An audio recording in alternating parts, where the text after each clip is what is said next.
Hi, welcome to the small shed. This week I'm putting the legs on the MW1000 table. See you in a minute.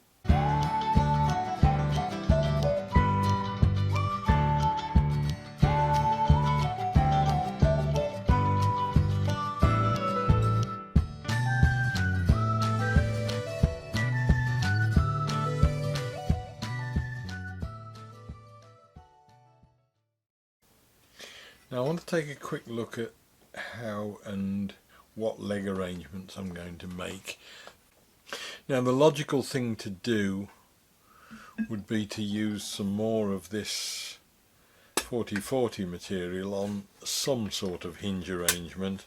That hinge isn't anything other than demonstration purposes, that would hinge up like that and sit on top and would give you a leg. And then on the bottom of that you could get either a threaded sleeve in there or a means of filling that, or a larger diameter screw. I haven't yet got round to that one. That will give me an adjustable foot on the bottom.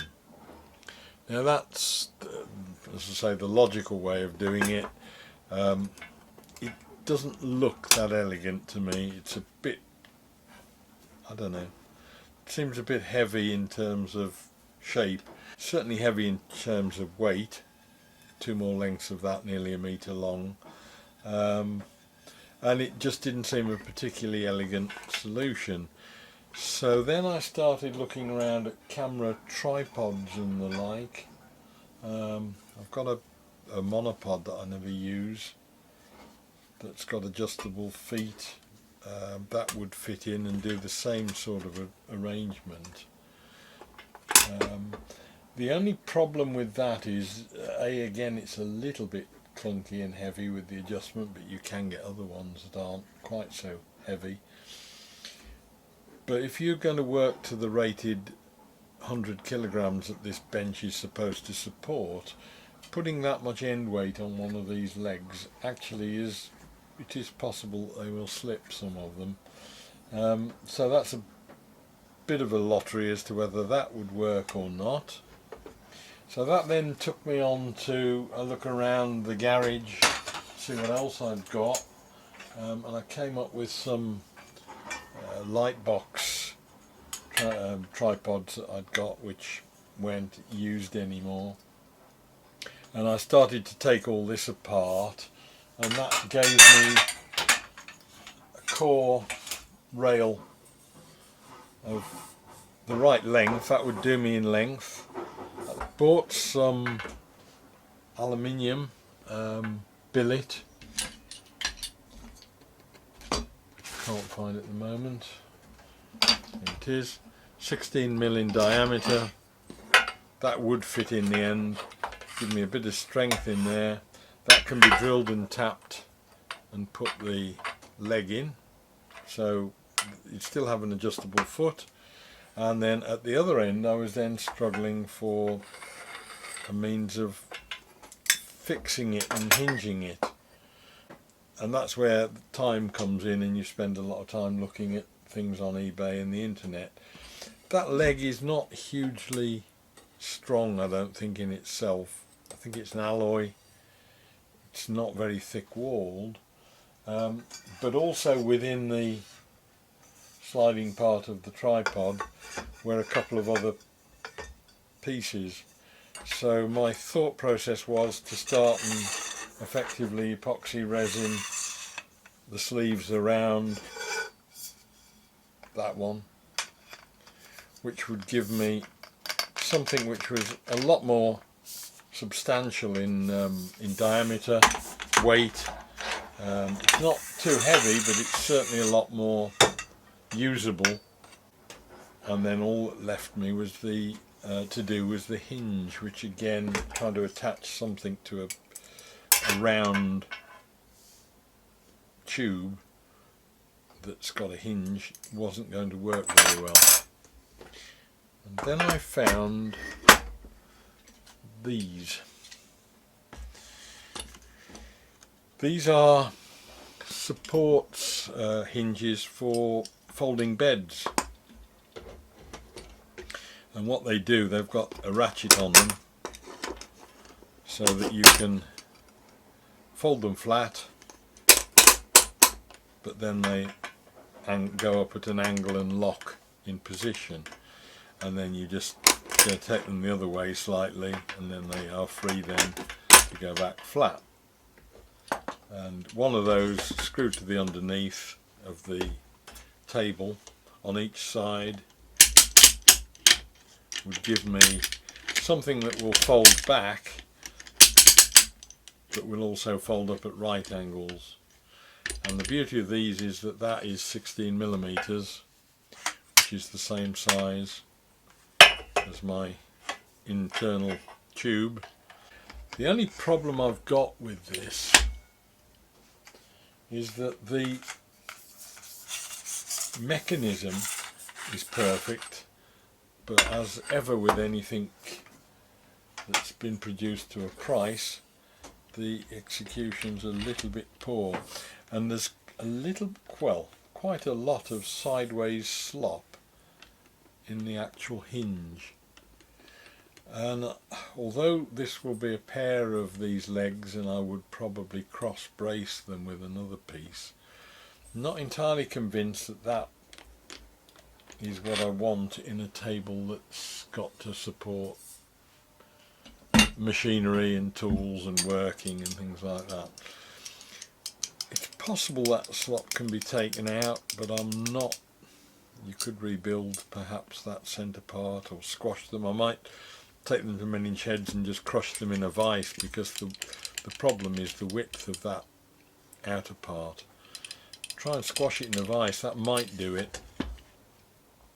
So that is one possibility. The hinged leg is another one.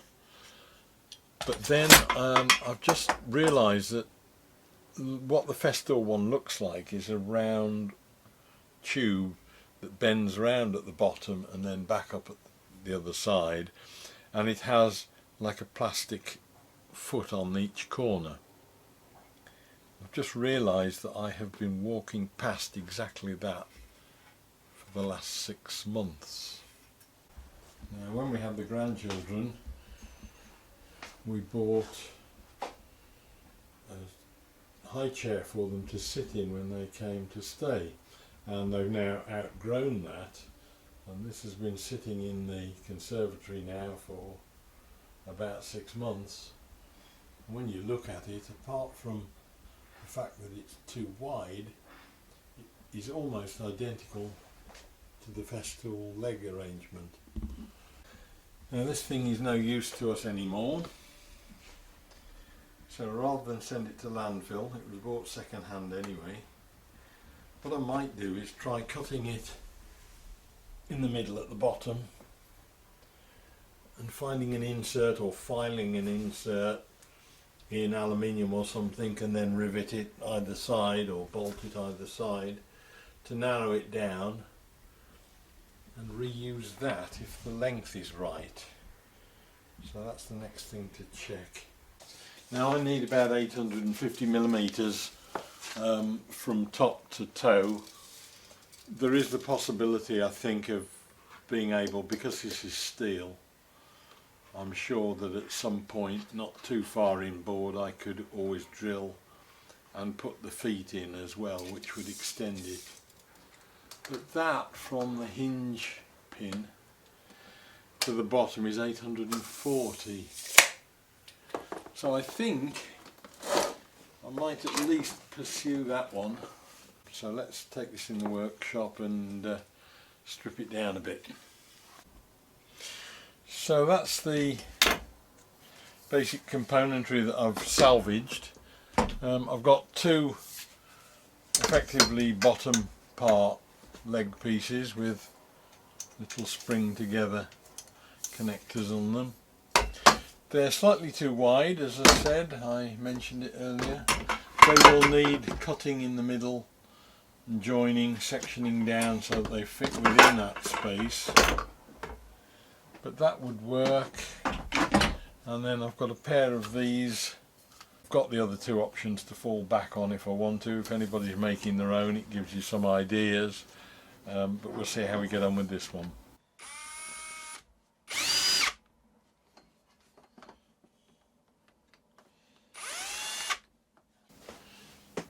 Now I've cut all the irrelevant bits off largely from this. I've got to take that other sliding handle off yet, but what's happened is that while I've been doing it and trying it out, something else has come along which has shown me that there's possibly a different way that will involve a lot less destruction. And that is that as it stands, without any alteration, those rails are dropping right down immediately into the web of the 4040 aluminium, and they've got a curve on them anyway. So I'm starting to think that if I drill a hole through at the appropriate depth, which I've yet to ascertain, what that will mean is that the leg will fold flat against the underside of the table when it's not in use, and it will hinge on that pin inside that rebate down there. Now, just to show you how jammy I am sometimes, I decided that when I measured all this up, I've just done a trial hole in the inner section of this aluminium in a spare bit, and when I put that hole with the piece of metal, which is how I intended it to go, it came up about 50 mil short of the right height that I need on the aluminium that will clip to the MFT. So that wasn't a great problem, because I knew I've got the feet to put in, the rubber feet, which will adjust and give that bit of accounting for slightly uneven surfaces and uneven levels. But then I've got into the issue of how I attach those feet, because I've taken the housing apart that's at the bottom of this foot. And there's not a lot in there, a lot of air in there, which I could fill with resin or something, I suppose, and drill. But it means that really, in order to avoid clashes and or anything else, I'd have to come into about there, which is about 4 or 5 inches inboard, before I put the feet on. Which is not ideal, but it's, you know, again, it's not a deal breaker, but I would have preferred to have been further out. And then I was just messing around with this angled foot, which is where the thing comes into the ground. Effectively, it'll hit the ground at that level. And thought they looked a bit manky, so I just decided to pull one out to clean it up.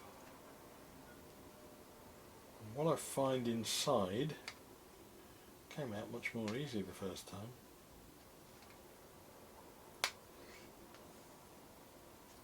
What I found in there is a hole,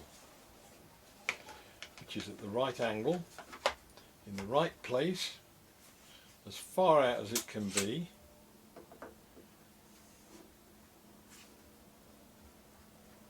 and into which that leg will screw. It's quite a big housing, it's quite deep, so there's a fair bit of meat on the support anyway. I've not had to thread it because it's already quite good. That, now, when it's at that screwed in as far as it will go length, extends it by 50 millimeters. So that is just the result of the day, I think.